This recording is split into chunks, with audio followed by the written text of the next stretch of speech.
Hello everyone and welcome to Korean Film Council's official podcast, Korean Cinema Today. My name is June Kim and I'm the co-host to our show along with Piers Conran.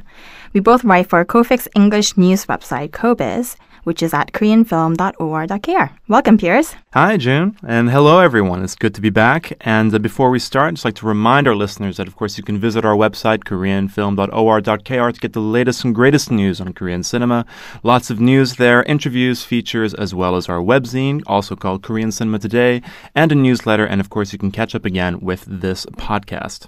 Also, don't forget to follow and like us through our social media accounts, including Facebook at facebook.com/kobiz.kofic, or on our Twitter handle, twitter.com/KoreanFilmBiz. That's B-I-Z.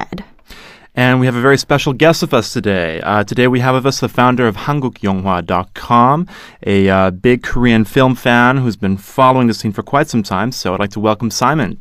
Hello, thank you for having me. It's a very great pleasure to have you today. And today we're going to be talking about something a very big part of Korean film these days. I know it's something that's very important for you as well. It's going to be the Korean indie scene.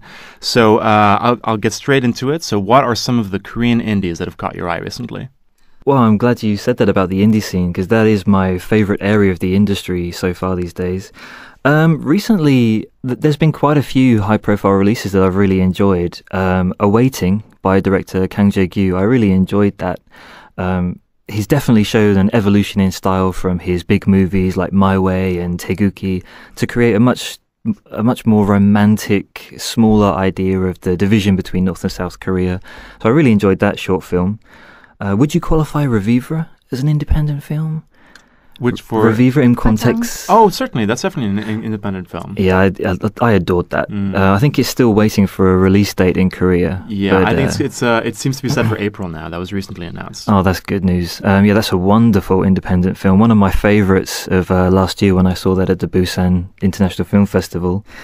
More recently, A Matter of Interpretation by director Lee Kwang-kook. That was really fun and sort of surreal take. It's got some Hong Sang-soo influences there from when the director was an understudy for director Hong. So yeah, that was very enjoyable. Those are the recent ones that have impressed me.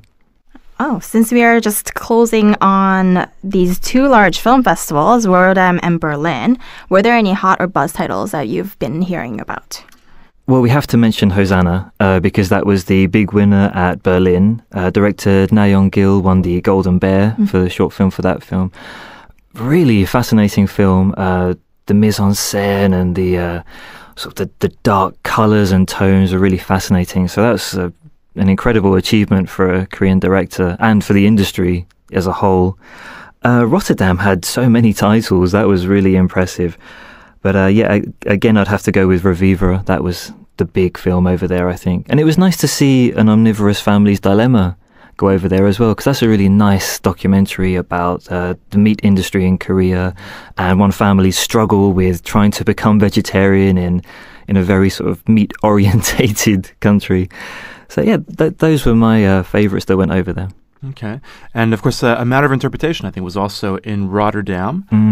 It's currently playing in the Vesoul International Festival of Asian Cinemas, if I've gotten that right. I think they changed their title recently. There were a few others now. Now, what else was at Berlin this year? Of course, Hosanna. There was... Ode to My Father. Ode to My Father, commercial. Of course. The second biggest Korean film of all time now. And for me, perhaps a surprise pick for Berlin this year. There was also End of Winter, the graduate film from the Hanguk University. Did you have a chance to see that in Busan? I did, yes.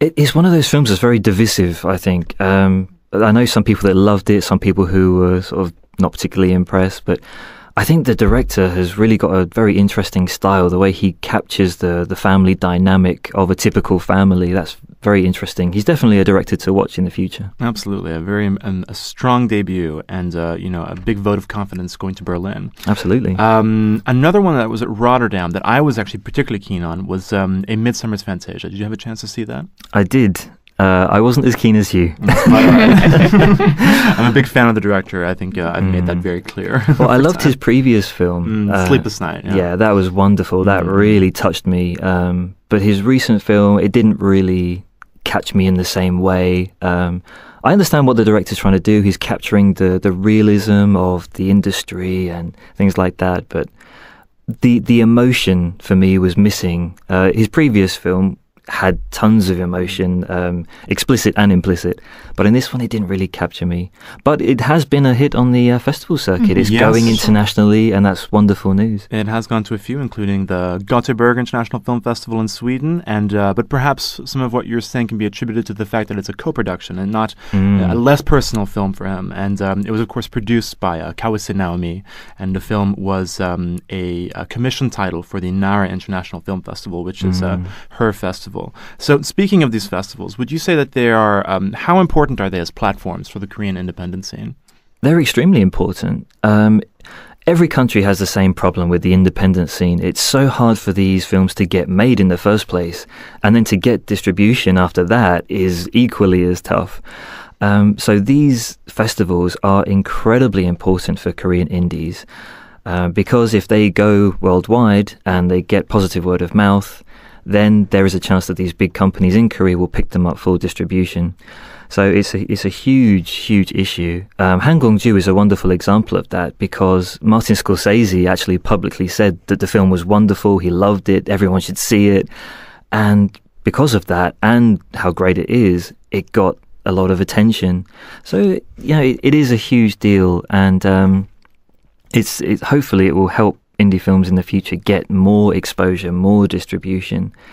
But there does need to be more. Yeah. There does need to be more exposure. It's just a stepping stone, really. Part of the solution, of course. It is. What we ideally need is these big companies to get these films and start marketing them a bit more aggressively, giving them more primetime slots.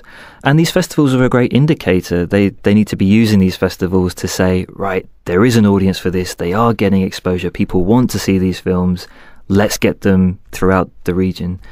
And it's slowly starting to happen, but we need more. And so we have, Rotterdam and Berlin are kind of the two major festivals that start off the year, including, of course, also Sundance in North America. But most Korean films debut at local festivals, so it's like Jeonju and Busan. And how important would you say those are for those films? They are important in helping the reputation of those particular festivals. It's really nice to hear films that are going abroad, and then when you read more about them, they had their debut at Busan or Jeonju, because then people start getting their attention focused on Korean festivals. Saying, these festivals have the caliber, they have the quality, let's start looking at them more deeply. So, it's wonderful. For example, Alive. I know you're a fan of that one. I certainly am, yeah. Yeah, that got its debut at Jeonju and was commissioned by them. Indeed. And now it's going worldwide, and that has helped Jeonju's international reputation enormously. And that's just one example of many. Yeah. So, it is a huge issue. And it's nice to see the reputations growing. All these films that premiered at Jeonju and Busan last year are now getting this really great exposure.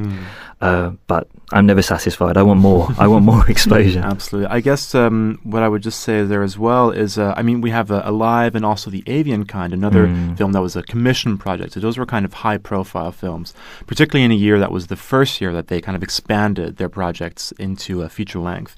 But the thing I sometimes am concerned about with Jeonju and particularly Busan is Busan has something like 60 Korean titles every year, and most of those are world premieres. And so many films, and only a small kind of selection of them will go internationally. And I wonder if it would not be better to see more of those kind of be able to open overseas. Of course, that's not easy. No, it's not. And again, I think a lot of it comes down to positive word of mouth. I remember when Hanguk had its premiere at Busan a couple of years ago, the word of mouth was incredible. Prior to its screening, no one talked about it. Like, there was just no information, no news, no buzz.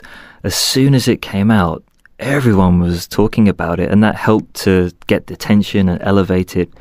So with these festivals, it's really good to try and get your finger on the pulse, try and listen to what other people are talking about, writing about, get everyone's opinions and try and explore and see what titles need to be checked out.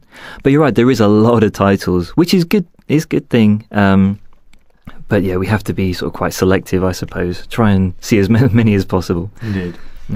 Going back to Korean films that premiere at international film festivals and getting exposure, some Korean films that have made a lot of buzz overseas are not necessarily films that actually do well domestically. So can we talk about some of the indie films that have different reception overseas and here? Yeah, I think that's a very, very good point. And a lot of that comes down to audience expectation and the pleasure they derive from these films and the big companies, what films they choose to market and promote. Two of the classic examples are, of course, directors Kim Ki-duk and Hong Sang-soo, huge in Europe particularly, but in Korea, very, very little exposure at all. I remember studying Kim Ki-duk at university in England. That's how sort of big he is. But in Korea, he's not particularly well liked. A lot of people say his films are quite cruel. But in Europe, when I was in university, for example, we studied his films as social critiques. You know, what is he trying to say? What is he exploring? What social issues is he looking at? And I think for a lot of audiences in Korea, it hits a little bit hard emotionally. And, when you're working all day, you don't really want to be presented with these issues a lot of the time. So I think for him, that's one of the reasons. Hong Sang-soo is very European, I would argue, in his style. He always appears in the top 10 list of Cahiers du Cinema for his auteuristic style. But again, that's not something that is particularly sort of popular in Korea, unfortunately. So a lot of it does come down to what audiences expect, what they enjoy.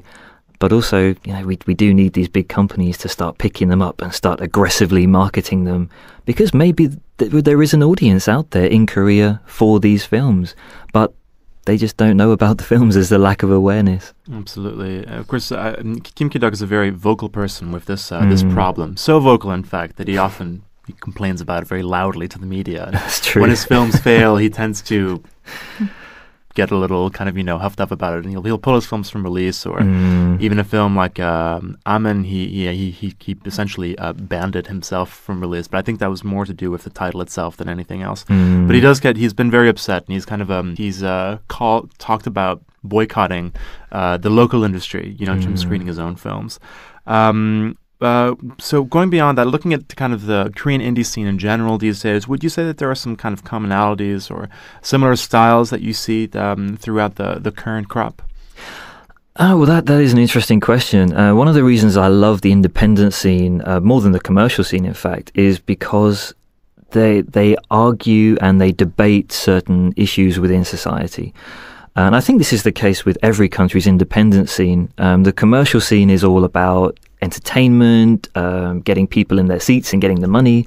But the indie scene, there's a truth to it. There's a sort of a criticism. They look at social issues, they investigate them, explore them. And sometimes it's not particularly nice, but sometimes society isn't nice. And that's why there's so much sort of meat to them, so to speak.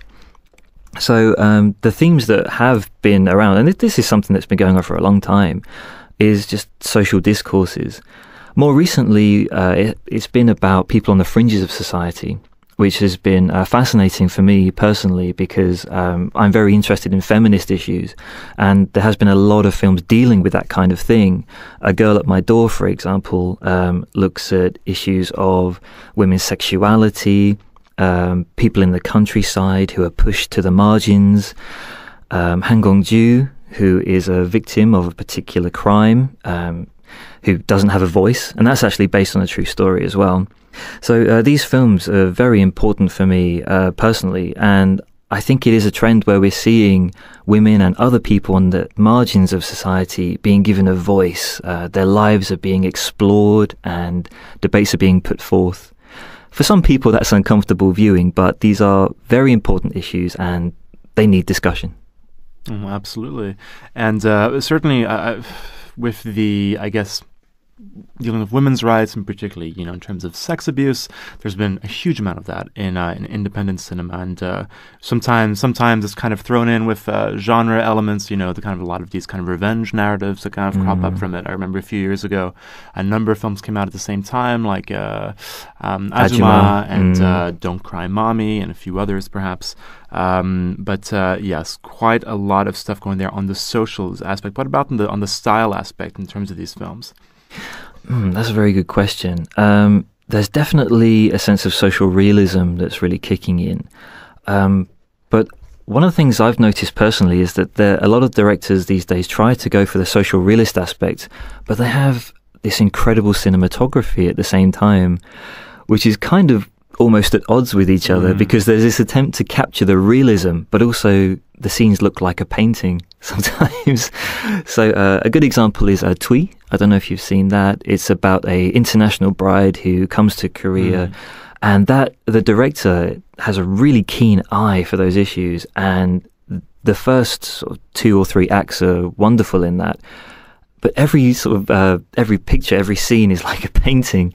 So it's kind of funny because it's beautiful to look at, but kind of undermines the social realist aspect of it.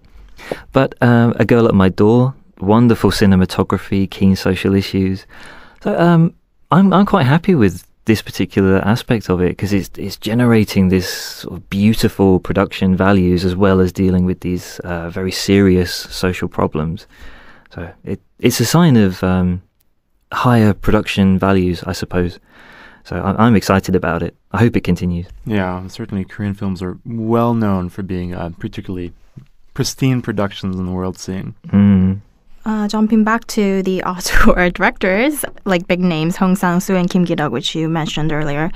Are there other newer names emerging in the field? This is a problem, in fact. There are new names emerging, but because the indie scene is so difficult for them to get their films made, it is a bit of a struggle for them. But yes, there are some really strong new names coming forward. Lee Soo-jin, the director of Hanguk Yeonghwa. I loved Hanguk Yeonghwa. I'm very excited for his future projects. Director Jalai Jung from A Girl at My Door. Wonderful, absolutely incredible sense of sort of social issues, of vision, and I can't wait to see what she does next. But I suppose she's having a well-deserved break right now after all the success of A Girl at My Door. Shin Soo-won, I'm very excited to see what she comes up with next. She won the Cannes Prize for Circle Line. Wonderful little short film. Pluto was fantastic as well. That was really good.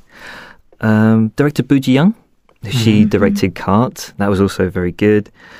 You're probably seeing a familiar pattern here, all these sort of feminist films going on. But yeah, who else? Kim Kyung-mok, who did Future Listings, Stateless Things, very unique voice in independent cinema. Incredibly young filmmaker. He made his debut at 25 for a feature. Yeah, that's incredible. I was privileged to see a Q&A with him at Indie Plus Cinema in Gangnam, and hearing his life story about how he became a director was just fascinating. Incredibly brave young man, very brave. So there's a lot of unique voices coming through, and it is an exciting time. My concern is these people need funding. These directors need to have their vision and come true through the resources and the money. I wish these companies would just start throwing money at them. That would be the ideal situation. But hopefully, because of their success with the last year, they will start to find it easier to make their productions. I mean, this is, and this kind of dovetails nice into the next question, because, I mean, the indie scene is very, very active. We're talking about all these films, all these new names coming up, all these kind of social fields that are being explored, and there's all this success on the international festival circuit. But, you know, calling it healthy might be something of a stretch. As you mentioned, there are funding problems, and where is this money going to come from? You know, I mean, private investors know that these films don't get any releases. So then the money has to come from studios. So when are the studios going to actually pony up that kind of money for big productions? A Girl at My Door is something of an exception. That's a film with a bit of a budget and some big names in it. But of course, it was also kind of shepherded by the producer Lee Chang-dong as well as his brother Lee Jun-dong. So two, of course, huge names in the industry. But beyond that, it seems quite difficult for unless a director is prepared to make that huge jump to the commercial field, and that always has extremely mixed results. So what do you see as some of the broader challenges that face the sector? Wow, that's a very loaded question. Yeah, you're right. The word healthy is a good one, because it is healthy in the sense that there is a wonderful creativity and energy coming through, but the challenges are incredible. The indie scene always has problems in terms of resources and money and distribution anyway, but also because of the vertically integrated system of the Korean cinema industry, it presents greater challenges than what films from other countries might face. It is difficult. We are starting to see some kind of changes, though, which is a good thing. The big companies, I think they are aware of the criticisms being leveled at them for their monopolization and things like that. So they do, they sponsor particular prizes at festivals like Jeonju and Busan, which is a step in the right direction. So winners of particular categories will get funding and distribution as winners, which is great. A lot of the companies also sponsor universities these days, which is also welcome news. So they are funding new talent coming through. But a big challenge right now is the content of the films. Indie cinema is challenging. That's what makes it so vibrant and attractive. But we live in a time where there's a very conservative government in power. And if you are making films that challenge or criticize in any way certain social issues, it is going to be a difficult time for them to get distribution. So there are so many different challenges facing the industry, and it is very problematic. I do feel for creators right now. But there is this energy there, and I really hope it is fostered and channeled into some wonderful films in the near future. Absolutely.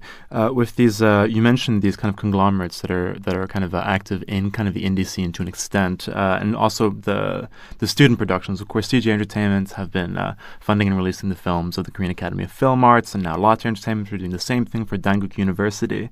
And yes, there are many prizes that are being that are at the CGV Movie Collage Award, which is awarded at most of the major Korean film festivals. And now CJ has also launched CGV Art House as kind of a label for smaller films like A Girl at My Door. But does that seem like an earnest bid, or do you think it's kind of more of a I'm saying this because I'm leaning in this direction, that it's that it's kind of it's to kind of show an effort? It is showing an effort, which is very welcome. However, it depends what the conglomerates are going to do with this effort, because for example, with Hanguk is another good example. I remember going to the cinema when it was released, and I saw that it was playing at, I believe it was 1:20 a.m. And who is going to see the film at that time? No one. So the films are being picked up, and they are getting this limited distribution. But if they are not going to get these particular time slots, then companies can actually say, well, we tried our best, no one bought tickets, and so we're just going to pull the film from screens. But is that an earnest effort? And certainly that's not. What we need to see is these branches of companies like Art House and things like that, which is definitely a wonderful thing. We need to see them get much more autonomy. We need to see them get more power, and hopefully they can get their films distributed at decent time so that people can actually watch them. So, it's a positive and a negative thing at the same time. We just have to hope that the CEOs in charge of these particular conglomerates and art house divisions will actually be a bit more aggressive with their tactics and try to get these films out there. It's certainly a sensitive and interesting time. A lot of chatter about this these days in the media. It's almost like they plan for hits in a way, because there are only a certain number of films that you are able to watch at the prime times. Absolutely. There is, and a lot of these films do have problems. I remember at the beginning of 2014, there was a film which dealt with a very controversial issue about cancer. A lot of people got cancer from working at a particular factory, and the company was never explicitly mentioned, but everyone knew who they were talking about. And the big cinema chains pulled it from hundreds of screens down to very, very few select films. And luckily in that instance, due to public outcry, the cinema chains had to reverse their decision.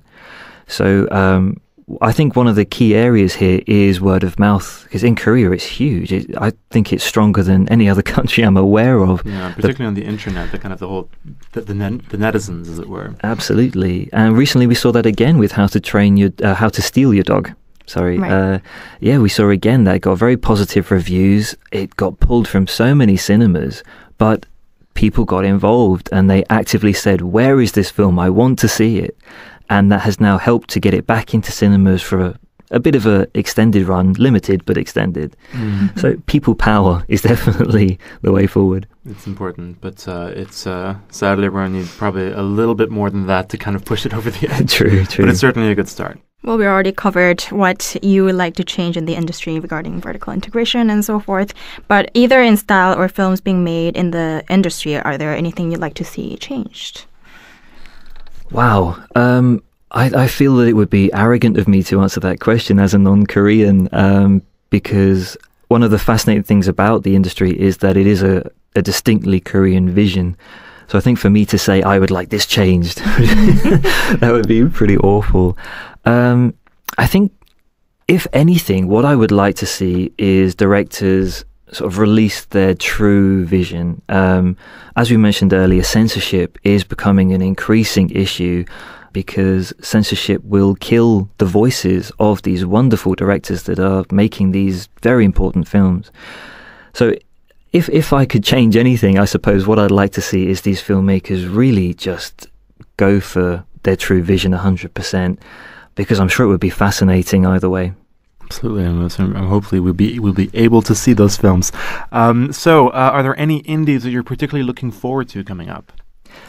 This might sound strange, but I try not to follow the production of particular indies because there are so many issues that they face in terms of funding or distribution, or even in some cases the death of certain members of staff. That's been the case for a couple of films in the past, and that halts production for months, sometimes years.